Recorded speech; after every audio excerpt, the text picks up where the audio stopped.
Now let us consider the fourth question. Can static friction do non-zero work? So our answer will be yes.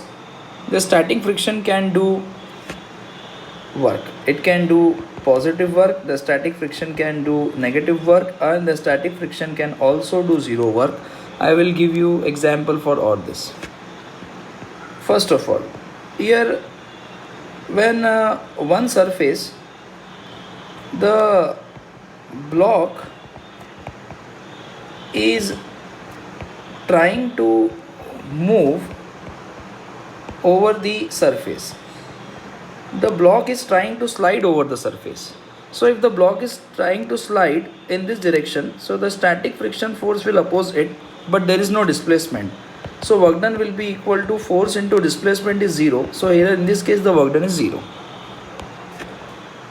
Second, now if you consider block over block problem, okay. So if you consider a block kept over another block, in block over block problem, if the two blocks are going with some common acceleration, then in that case on block 2 kinetic friction will act, while on block 1 static friction of block 2 is acting on block 1, while static friction is block 1 on block 2 will be here.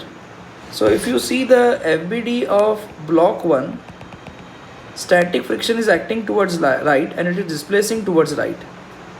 So work done by static friction on this block will be positive, force into displacement. While if you draw the FBD of 2 kg block, so in the same situation, the static friction exerted by 1 kg block on 2 kg block is toward left, kinetic friction is here, it is going in this direction. So work done by the same static friction above on this block will be negative.